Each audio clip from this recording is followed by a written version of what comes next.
Olá meus amigos concurseiros de todo o Brasil, nós vamos hoje gravar mais uma videoaula do projeto Prêmio Online.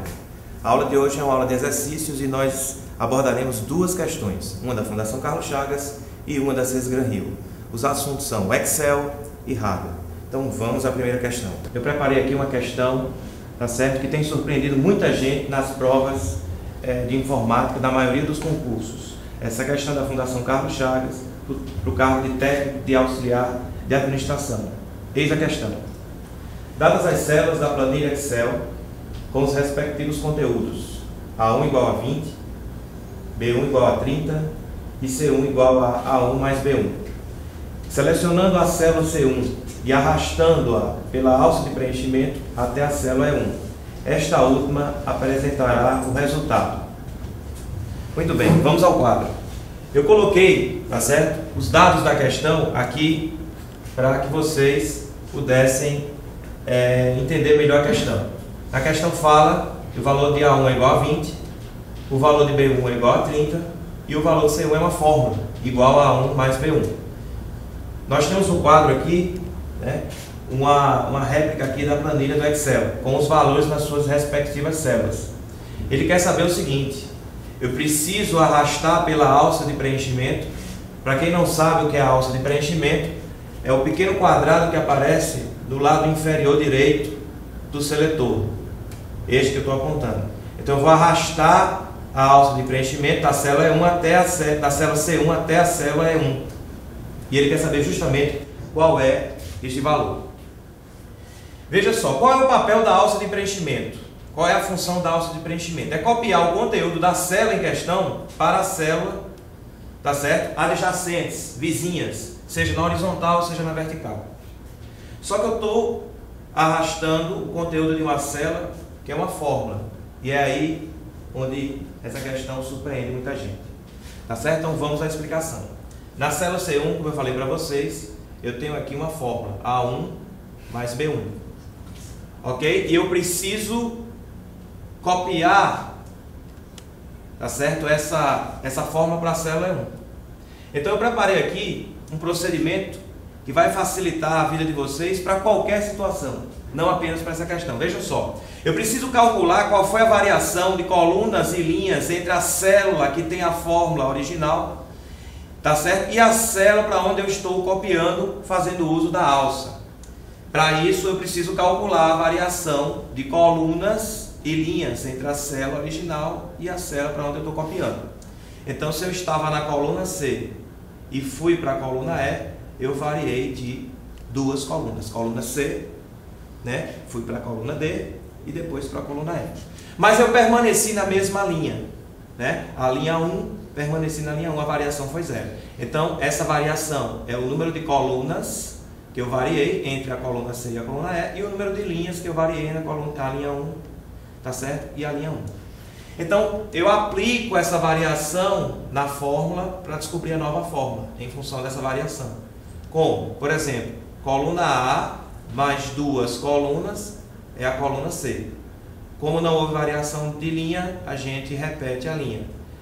Coluna B mais duas colunas, coluna D. Então, a fórmula que vai ser copiada na célula E1, que é aquilo que eu quero saber, é C1 mais D1. Ok? C1 já é sabido da questão, que é A1 mais B1, sendo A1 20 e B1 30, o valor é 50.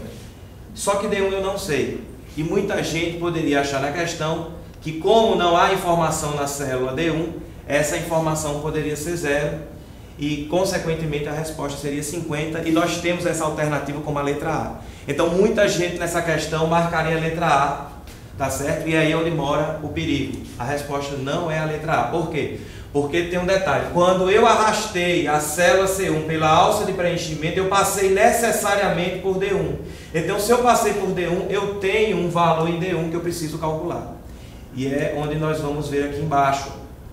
Se eu estava em C1 com a fórmula A1 mais B1, tá certo? E passei por D1, eu preciso calcular qual é a fórmula que vai estar em D1.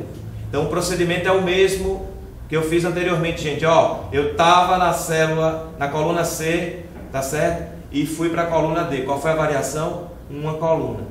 não houve variação de linha, é zero. Então a variação foi de uma coluna e nenhuma linha. Aplico isso, tá certo? Na fórmula original, coluna A mais uma coluna, coluna B. A linha não houve variação, repete. Coluna B mais uma coluna, coluna C. A linha não houve variação, repete. Então o que é que eu vou ter aqui, tá certo? Na célula D1, a fórmula B1 mais C1. B1 já é sabido da questão que o valor é quem? 30. Ele diz no enunciado da questão. E C1 é uma fórmula cujo resultado é 50, a gente já viu no item anterior. 30 mais 50, 80. Então o valor da célula D1 é 80 e não zero, como muitos poderiam achar que seria. Então, gente, eu vou aqui substituir o D1 por 80, somando com 50, eu vou ter o valor 130, que é justamente a resposta da questão. Ok? Então é uma questão, tá certo, que merece atenção porque você usou a alça de preenchimento e não os procedimentos de copiar e colar convencional com Ctrl+C e Ctrl+V, tá certo? E é importante que vocês tenham atenção com relação a isso, porque vejam, por exemplo, se eu estivesse copiando sem ser com a alça de preenchimento, eu selecionaria a célula, né? Apertaria a tecla Ctrl+C, viria para o destino, que era a célula E1, e apertaria a tecla Ctrl+V. Aí sim a resposta seria 50, porque eu não passaria pela célula D1, diferentemente, né, quando eu fiz o uso da alça de preenchimento. Ok, gente? Então a questão de cópia de fórmula, que tem pego muita gente, é importante. Esse cálculo que eu fiz aqui para vocês é um cálculo que vai ser útil para qualquer tipo de situação que vocês tiverem outras questões da Fundação Carlos Chagas, da ESAF, da CESP, enfim. Gente, vamos a mais uma questão. Agora o assunto é hardware, mais precisamente a gente vai falar sobre o byte e seus múltiplos. Tá certo? A questão da Cesgran-Rio, ok? Essa questão foi para o cargo de assistente técnico de suprimento. Eis a questão. Se 1024 megabytes correspondem a 1 gigabyte, quantos kilobytes correspondem a 2 gigabytes? Então vamos ao quadro para a gente resolver essa questão. Muito bem, gente, eu coloquei no quadro aqui, tá certo? Algumas informações são importantes para a gente resolver a questão, tá certo? Por exemplo, nós temos uma relação entre o byte e seus múltiplos: kilobyte, megabyte, gigabyte, terabyte, enfim, certo? E nós temos aqui no quadro a relação, por exemplo, 1 kilobyte equivale a 1024 bytes, tá certo? 1 megabyte equivale a 1024 vezes 1024 bytes. 1 gigabyte equivale a 1024 vezes 1024 vezes 1024 bytes. Como é que você chegou a essas informações, André? Olha aqui embaixo esse gráfico que mostra justamente as informações que constam nesse quadro. Você tem um byte, você tem um kilobyte, que é o múltiplo posterior, depois vem o megabyte e o gigabyte. E a relação que existe entre eles é sempre da ordem de 1024. Então você tem o maior, que é o gigabyte, você tem o menor, que é o byte. Então sempre que você quer transformar um valor maior num valor menor, você vai multiplicar por 1024. Por exemplo, 1 quilômetro tem 1000 metros. Se você quer transformar quilômetro em metro, você multiplica por 1000. A ordem aqui é de 1024. Se você quer transformar um valor menor num valor maior, você vai para o processo inverso. Você divide por 1024. Ok? Então, por exemplo, 1 gigabyte é 1024 vezes 1024 vezes 1024 bytes. Por quê? Está aqui, 1 giga, você multiplica 1, 2, 3 vezes para chegar no byte. Ok? Agora vamos à questão. Nós temos aqui que 1 giga é igual a 1024 megabytes. A questão diz isso. Ele pergunta quantos kilobytes representam 2 gigas. Quantos kilobytes? Então a resolução é a seguinte. Nós sabemos o seguinte. 1 giga é igual a 1024 vezes 1024 kilobytes.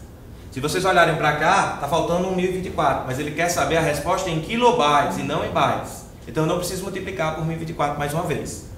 Tá certo? Então, 2 gigabytes é igual a 1024 vezes 1024 vezes 2 kilobytes. Tá certo? Dessa forma, para atender a questão, cujo resultado está na base 2, eu estou transformando o 1024 para a base 2. 1024 equivale a 2 elevado a 10. Tá certo? Então ficaria 2 elevado a 10 vezes 2 elevado a 10 vezes 2 elevado a 1. Então você tem aqui uma multiplicação de valores com potência de mesma base. Para isso você mantém a mesma base e soma os expoentes.